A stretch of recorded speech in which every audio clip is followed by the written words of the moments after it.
जी, बिस्मिल्लाहिर्रहमानिर्रहीम। हमारे पास first objective है, ऑब्जेक्टिव नंबर 1।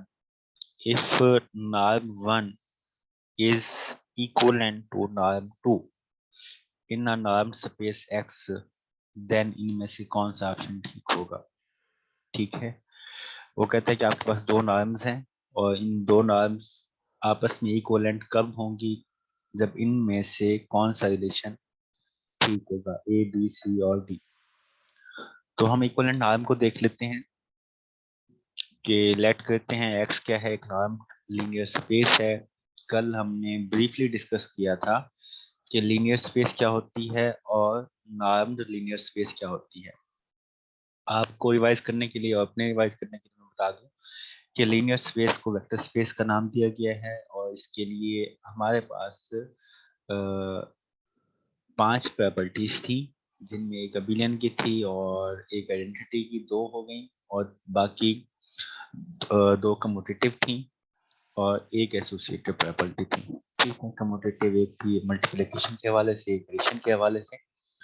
तो उसके ऊपर अगर हम norm function such type of function apply करते हैं।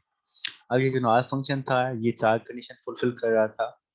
इसका मैंने कल बताया था कि ये एक लेंथ फंक्शन होता है। ठीक हो गया।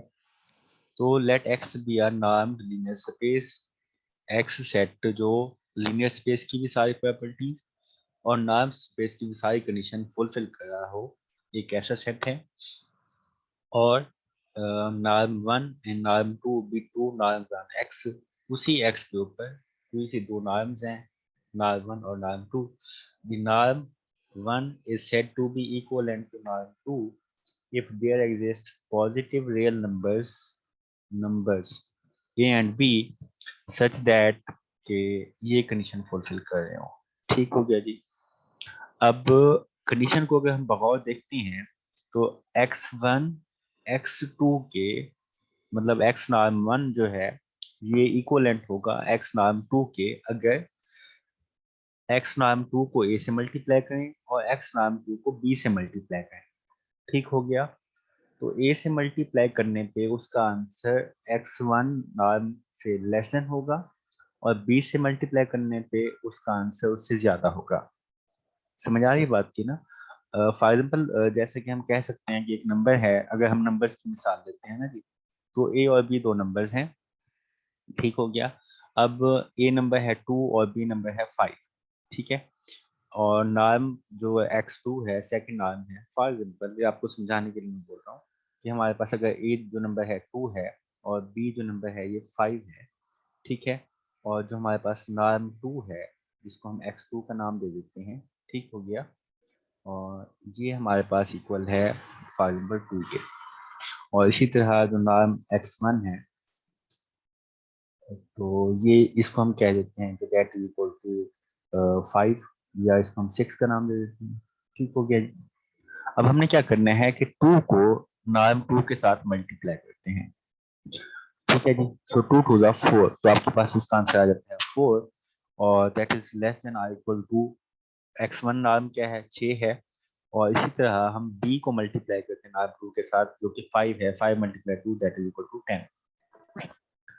सो सच टाइप ऑफ कंडीशन अगर फुलफिल हो रही हो देन हम कह सकते हैं कि नॉर्म 1 जो है ये इक्वलेंट है नॉर्म 2 के। ठीक हो गया। अच्छा जी। अब अगर आपको इक्वलेंट का कंसेप्ट नहीं रिवाइज, तो मैं उसको भी रिवाइज कर देता हूँ आपके लिए जी। फॉर एग्जाम्पल अगर हम सेट्स में देखते हैं जी, तो सेट में क्या होता है, हमारे पास एक सेट ए है। तो उस सेट ए के 3 एलिमेंट्स हैं जैसे कि 1 2 और 3 है। इसी तरह सेट बी है हमारे पास। तो सेट बी के हमारे पास जो एलिमेंट्स हैं ये हैं ए बी एंड सी। ठीक हो गया। तो हम देखते हैं कि नंबर ऑफ एलिमेंट्स जो हैं ऑफ सेट ए वो हैं 3। Number of elements of set A these are equal to 3। इसी तरह अगर हम number of elements of B देखते हैं, ठीक हो गया, that is also equal to 3।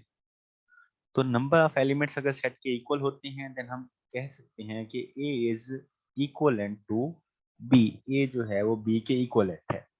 और अगर एलिमेंट भी सेम हो देन हम कहते हैं कि दीज आर इक्वल। ठीक हो गया। ये एग्जांपल थी इक्वलेंट की। तो जी अब हम आते हैं कि शर्त क्या है, कंडीशन क्या है हमारे पास इक्विवेलेंट नॉर्म की, कि अगर नॉर्म वन नॉर्म टू के इक्विवेलेंट होगा अगर ये कंडीशन फुलफिल हो। अब हम आते हैं यहाँ पे, तो वो कहता है कि if norm one is equivalent norm two, ये उसने कह दिया कि ये इक्विवेलेंट है, इसका मतलब ये हुआ कि ये वाली कंडीशन जो है हमारे पास ये फुलफिल हो रही है। ठीक है, ये कंडीशन फुलफिल हो रही है, देन ही उसने कहा है कि इक्विवेलेंट है। आगे पढ़ते हैं।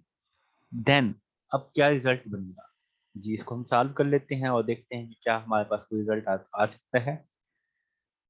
अच्छा जी, इसको हम कहते हैं मिक्स्ड कंडीशंस। मिक्स कंडीशन में ये होता है कि हमने दो कंडीशन को मिला के एक कंडीशन बना दी है।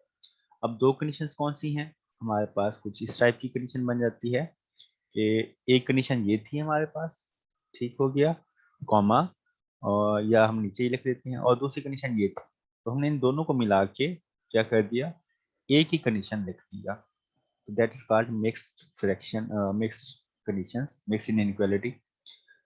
अगर मैं अलग-अलग करता हूँ, इसको सॉल्व कर लेते हैं हम फर्स्ट कंडीशन को। इसमें ए है नॉर्म टू के साथ और नॉर्म वन अकेला है, ठीक हो गया। अब मैं ए को बोथ साइड पे डिवाइड कर देता हूँ। जब हम ए को बोथ साइड पे डिवाइड करेंगे तो हमारे पास जो आंसर कुछ इस टाइप से आएगा कि एक्स टू नॉर्म वैसे आ जाएगा और ए उस साइड पे डिवाइड हो जाएगा। ठीक है, ए इधर से कट जाएगा हमारे पास, ठीक हो गया, और उस साइड पे दूसरी साइड पे जो है ये क्या आ जाएगा हमारे पास, डिवाइड हो जाएगा। यहाँ पे हम लिख देते हैं 1/a, ठीक हो गया। इसी तरह हम अगर नीचे वाली वैल्यू को सॉल्व करें तो यहाँ से भी हम x2 की वैल्यू निकाल लेते हैं इन नॉर्म टू की। तो यहाँ पे भी हम b से क्या कर देते हैं, डिवाइड कर देते हैं। जब हम b से डिवाइड करते हैं तो b बोथ साइड पे डिवाइड होगा और आपके पास जो आंसर आएगा कुछ वो इस टाइप से आ जाएगा, मतलब 1/b पहले आ जाएगा, ठीक है, फर्स्ट नॉर्म के साथ 1/b, norm one less than equal to norm two. तो अब आपके पास दो कंडीशंस बन जाएंगी।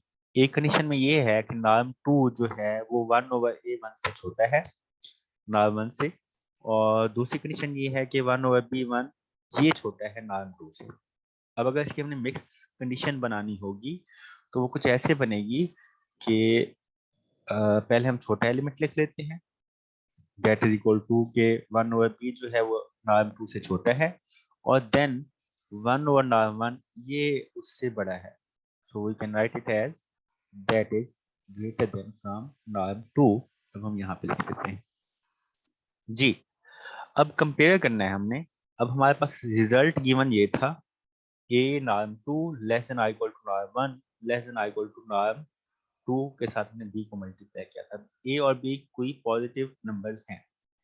अगर पॉजिटिव नंबर्स को हम 1 पे डिवाइड कर देते हैं then that is also a positive number, ये नेगेटिव में कन्वर्ट नहीं होंगे।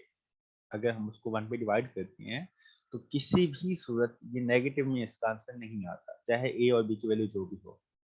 It means that is also a positive number, that is also a positive number.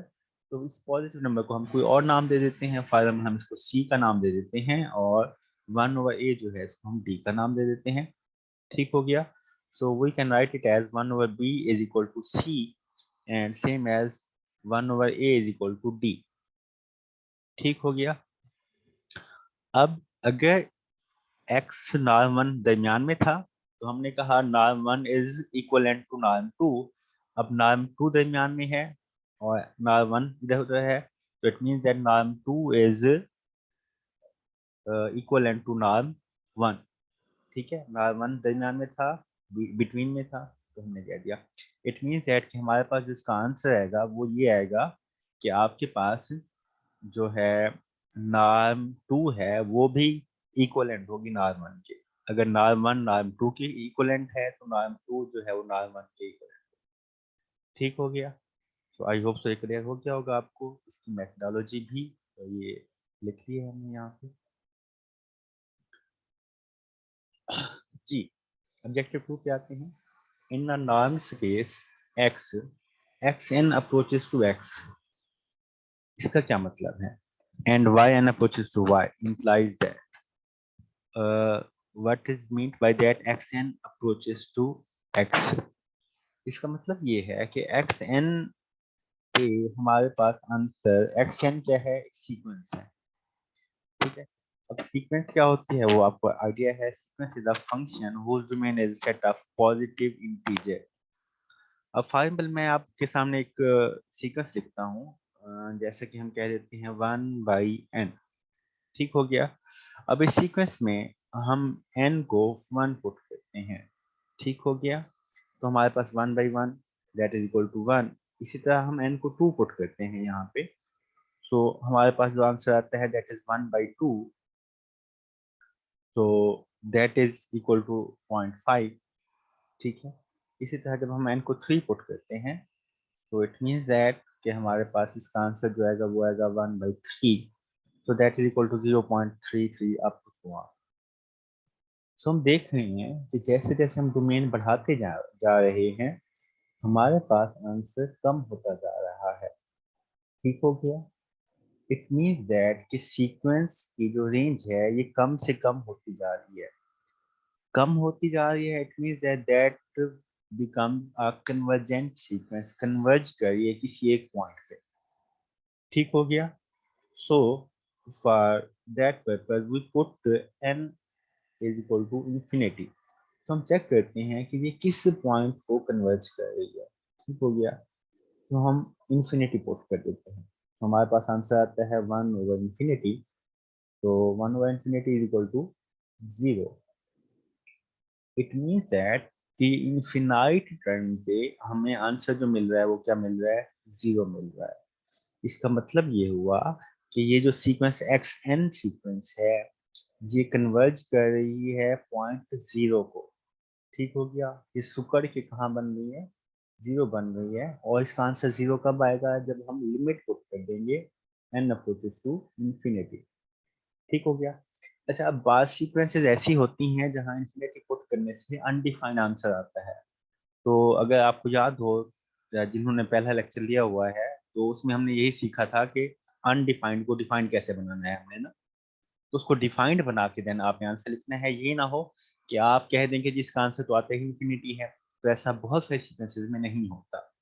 इंशाल्लाह जब रियल नेक्स्ट वीक हमने रियल करनी है या बल्कि ग्रुप थ्योरी करनी है, रियल जब करेंगे तो उसमें मैं ये डिटेल से भी बता दूंगा कि कौन सी सीक्वेंस कन्वर्जेंट है, कौन सी डाइवर्जेंट। अच्छा जी, तो अब इस सीक्वेंस का इस बात का जो मैंने बात समझाई है इसका मतलब ये है कि एक्स एन जो है ये अप्रोच कर रहा है 0 को, एक्स एन अप्रोच कर रहा है 0 को, ठीक हो क्या। तो अब आपको ये बात भी समझ आ रही होगी कि एक्स एन अप्रोच कर रहा है एक्स को, इसका मतलब क्या हुआ कि एक्स एन एक सीक्वेंस है, वो किसी एक पॉइंट को, ये पॉइंट एक्स जो है ये 0 भी हो सकता है, ठीक है जी, ये 1 भी हो सकता है, ये 2 भी हो सकता है, ये कुछ भी हो सकता है, ठीक है जी। तो यहाँ पे है एक्स, तो इसका मतलब ये हुआ कि ये एक कन्वर्जेंट सीक्वेंस है, ठीक है। इसमें जो x है ये इसका लिमिट पॉइंट कहलाता है, ठीक हो गया। मैं भी इसको भी लिख लेता हूँ ताकि आपको समझने में आसानी रहे। अच्छा जी, और वाई एन भी जो है वो किसके इक्वल है, y के इक्वल अप्रोच कर रहा है y को। इसका मतलब ये हुआ कि एक्स एन एक सीक्वेंस है जिसका लिमिट पॉइंट x है, और वाई एन एक सीक्वेंस है जिसका लिमिट पॉइंट क्या है, y है, और दोनों कन्वर्जेंट सीक्वेंसेस हैं। अब implies दैट, अब वो कहते हैं इसका क्या इस इससे क्या रिजल्ट हमें मिलता है हम वो देखते हैं।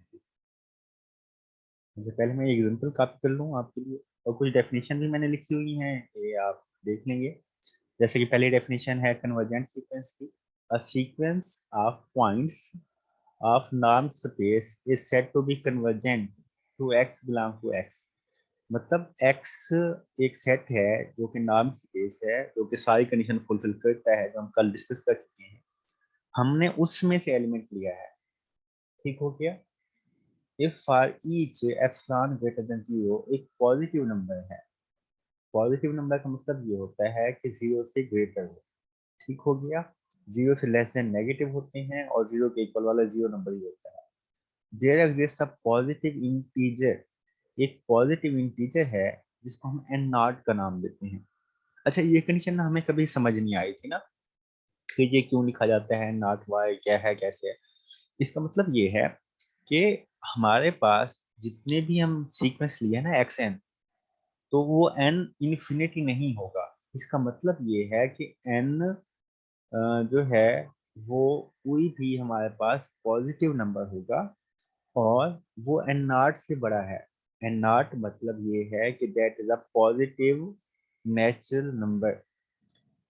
एन इज ग्रेटर देन और इक्वल टू एन नॉट। इसका मतलब है एन नॉट के बाद वाले जितने भी इंटीजर्स हैं सारे आएंगे। मैं आपको दोबारा समझाना पसंद करूंगा। ये देखें, मैंने n को 1 पुट किया है ना, 2 पुट किया, मैंने क्या नेगेटिव 1 पुट किया? नहीं। वाई? सीक्वेंस की डोमेन जो है, सीक्वेंस की अगर डेफिनेशन देखें तो वो होती है सीक्वेंस इज अ फंक्शन, एक फंक्शन है whose domain is set of positive integers, जिसकी domain set of positive integers होगी। इसका मतलब ये हुआ कि आप कोई भी नेगेटिव नंबर नहीं ले सकते यहाँ पे। मेरी बात को आप पिक कर रहे होंगे, आई होप सो। और इस बात का मतलब भी यही है कि n इज ग्रेटर देन और इक्वल टू एन नॉट। इसका मतलब ये होता है एन नॉट। अब उसने एन नॉट को डिफाइन किया, उसने एन नॉट को ये डिफाइन किया कि एन नॉट एक पॉजिटिव इंटीजर है। ये देखेंगे आप कि there is a positive integer, एक पॉजिटिव इंटीजर है, और उस पॉजिटिव इंटीजर को भी मिला लें बेशक, और उससे बड़े जितने भी इंटीजर्स हैं सब के लिए सीक्वेंस को डिफाइन करना है हमने। तो अगर हम इस बात को आसान अल्फाज में बोलें तो वो ये है कि हमारे पास सीक्वेंस की डोमेन जो है वो पॉजिटिव इंटीजर होगी, ना कि नेगेटिव इंटीजर हो। ठीक हो गया? अब इसको मैथमेटिकली ऐसे लिखते हैं कि एन नॉट एक पॉजिटिव इंटीजर है, और हमने तमाम एलिमेंट्स लेने हैं जो कि इससे बड़े हों, यानी इसके बाद वाले हों, इससे कम वाले ना हो। मतलब इससे कम वाले सारे नेगेटिव भी हो सकते हैं ना जी। ठीक हो गया? अच्छा जी। तो इनके लिए वो कहते हैं x n less minus x का की नॉर्म लेस देन एप्सिलॉन। ठीक हो गया? इसका मतलब ये हुआ कि एक्स एन तो सीक्वेंस है, एक्स उसका लिमिट पॉइंट है। तो अगर हम सीक्वेंस में से उसका लिमिट पॉइंट माइनस कर दें, ठीक है, सीक्वेंस में से उसका लिमिट पॉइंट माइनस कर दें, तो उसकी नॉर्म जो है वो एक पॉजिटिव नंबर होनी चाहिए, लेस देन एप्सिलॉन। अच्छा जी, अगर आप लोगों को याद हो तो कल हमने इस टाइप का एक रिजल्ट निकाला था, जिसको हमने x माइनस वाई का नाम दिया था। ठीक है जी। उसका मैंने आपको कंसेप्ट बताया था। वो कंसेप्ट क्या था हमारे पास कि जी वो लेंथ है, ठीक है जी। यहाँ पे y माइनस एक्स था हमारे पास। मैं वही चीज दोबारा राइट कर देता हूँ जी। That is y minus x. अच्छा जी। तो y माइनस एक्स का मैंने क्या बताया था? Length of two position vectors. ठीक हो गया? सेम एज ये एक सीक्वेंस है, ये उसका लिमिट पॉइंट है, तो इनके दरमियान जो लेंथ बन रही है साफ है, that is always a positive integer. Logical बात भी यही बन रही है ना। ठीक हो गया? अच्छा जी। तो हाँ जी, तो लेस देन एप्सिलॉन आ जाता है। अब सेम यही डेफिनेशन सारी की सारी कन्वर्जेंट सीक्वेंस हमने पढ़ी है, इसमें क्या कहते हैं अपना, ये फंक्शनल में पढ़ रहे हैं।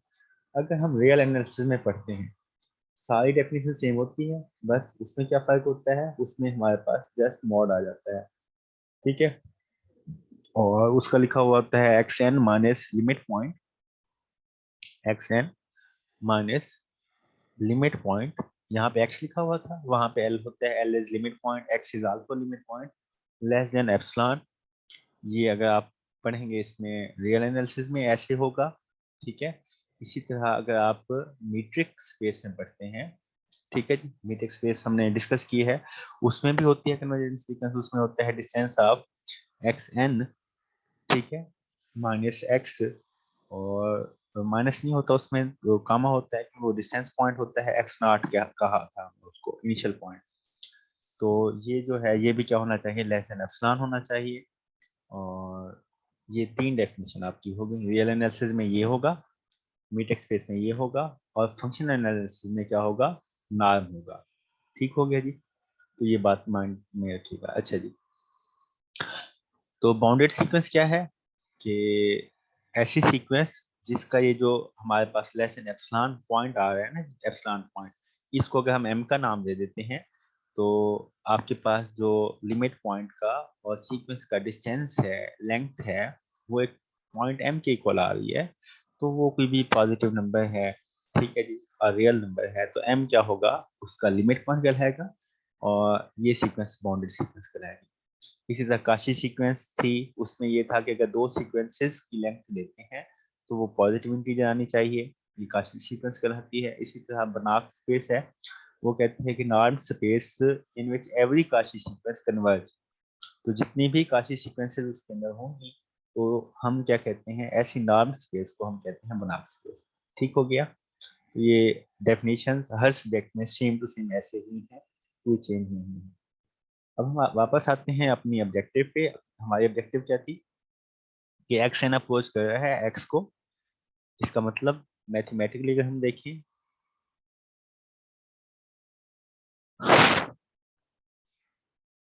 पूरी स्क्रीन ही तो शो हो रही है सबको। आपको कौन सा पोर्शन शो नहीं हो रहा स्क्रीन का?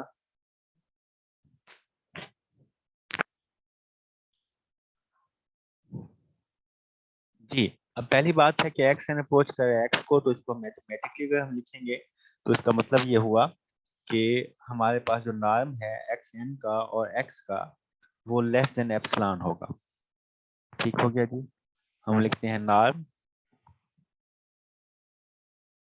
जी, नॉर्म किसका है, एक्स एन का, और इसकी जो लिमिट पॉइंट है वो एक्स है, ये लेस देन एप्सिलॉन है।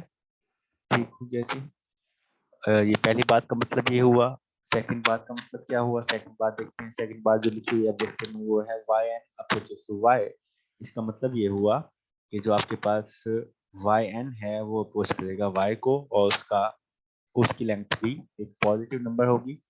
अब जब हम एक्स और वाई को उसको देखते हैं, वाई एन अप्रोच कर रहा है वाई को। अच्छा, इसमें एक छोटा सा लॉजिक है, वो देखेंगे कि एप्सिलॉन एक पॉजिटिव नंबर है। तो जैसे मैंने अभी बताया कि अगर हम एक पॉजिटिव नंबर को किसी भी पॉजिटिव नंबर से डिवाइड कर देते हैं, ठीक है, तो that also a positive number. ठीक हो गया। तो मतलब उसका मकसद जो है वो है एप्सिलॉन, और यहाँ पे भी हम उसको एप्सिलॉन ओवर 2 कह रहे हैं। इट मींस दैट कि ये हमारे पास क्या है, एक पॉजिटिव इंटीजर ही है। X n approaches minus x less than epsilon by 2, इसी तरह ये भी हमारे पास आ गया। अब हम यहाँ से कंसाइडर करते हैं एक value, x n y n और एक्स वाई को देखते हुए हम खुद से कंसाइडर करते हैं एक वैल्यू। जैसा कि मैं यहाँ पे लिख देता हूँ, एक्स एन है हमारे पास, तो हम यहाँ पे एक वैल्यू और लिख लेते हैं, जैसा कि ये खुद से कंसाइडर कर रहे हैं तो इसलिए हमें ये चीज याद होनी चाहिए। एक्स एन कैसे कंसाइडर किया मैं ये भी समझा देता हूँ, और वाई एन, ये दो हैं हमारे पास। इसी तरह माइनस हम दो पॉइंट्स और ले लेते हैं, जैसा कि एक्स एन वाई एन है, इसी तरह हम ले लेते हैं एक्स प्लस वाई। ठीक हो गया। अच्छा जी, तो हमने ये दो टर्म्स ले ली हैं, ठीक है। अब हम इन दोनों वैल्यूज को सॉल्व करते हैं, इन सारी वैल्यूज को, ठीक है। अब अगर हम ब्रैकेट ओपन करते हैं तो हमारे पास साइन जो है इनके चेंज हो जाते हैं, और साइन चेंज होने से क्या होगा, that is equal to that value, और यहाँ पे x भी नेगेटिव हो जाएगा और y भी क्या है, नेगेटिव हो जाएगा। बाकी इसमें कोई चेंज नहीं आएगा। अब हम इन दोनों वैल्यूज को जो है मीट अप करा देते हैं। हम एक्स एन के साथ x लिख लेते हैं और वाई एन के साथ y लिख लेते हैं। ठीक हो गया। मतलब जैसे यहाँ से बता देते हैं जी। अ, हम लिख लेते हैं जी, एक्स एन के साथ माइनस एक्स आ जाता है, ठीक हो गया, और प्लस वाई एन के साथ जो है वो नेगेटिव वाई आ जाता है, ठीक है। अब कल हमने नॉर्म की एक प्रॉपर्टी पढ़ी थी, अगर आप लोगों को याद हो तो, वो नॉर्म की जो प्रॉपर्टी थी वो कुछ ऐसे थी कि हमारे पास कल का लेक्चर, लेक्चर नंबर 19, जी, जिन्होंने कल का लेक्चर नहीं लिया था, तो ये प्रॉपर्टी थी ट्रायंगल इनइक्वालिटी प्रॉपर्टी, कि अगर हमारे पास दो टर्म्स हैं वो आपस में ऐड हो रही हैं, जैसे एक्स प्लस वाई, तो इसका जो नॉर्म है ये लेस देन और इक्वल टू होता है कि x का नॉर्म अलग कर लें प्लस y का नॉर्म अलग कर लें। ठीक हो गया जी। That is called triangle inequality property in norm space. अब अगर हमारे पास दरमियान में यहाँ पे देखिए प्लस का साइन आ रहा है, अब अगर मैं इनको सेपरेट सेपरेट कर लेता हूँ, एक्स एन माइनस एक्स को सेपरेट कर लेता हूँ और इसको सेपरेट कर लेता हूँ, तो इसका जो आंसर है वो लेस देन और इक्वल टू हो जाएगा, इक्वल टू नहीं रहेगा। तो अब यहाँ पे जब मैं साइन चेंज करूंगा तो आपको लॉजिक का पता चल चुका होगा। ठीक है, अब लॉजिक क्या है कि अब मैंने एक्स एन इस टर्म को अलग कर लिया प्लस इस टर्म को अलग कर लिया। ठीक है जी। अब ये फर्स्ट टर्म हमारे पास बन जाएगी एक्स एन माइनस एक्स, ठीक हो गया, प्लस सेकंड टर्म क्या बन जाएगी वाई एन माइनस वाई। ठीक है जी। तो अब ये हमारे पास रिजल्ट आ जाएगा। इसी तरह अब हम इसकी जगह पे इनका वैल्यूज पुट कर देते हैं। ठीक हो गया। और जब वैल्यूज पुट करते हैं हम, तो एक्स एन माइनस एक्स का जो आंसर था ये था एप्सिलॉन बाई टू, तो इसकी जगह पे मैं रिप्लेस कर देता हूँ इसका answer that is epsilon by two. अब ये इसकी जगह पे इसका आंसर रिप्लेस हो जाएगा।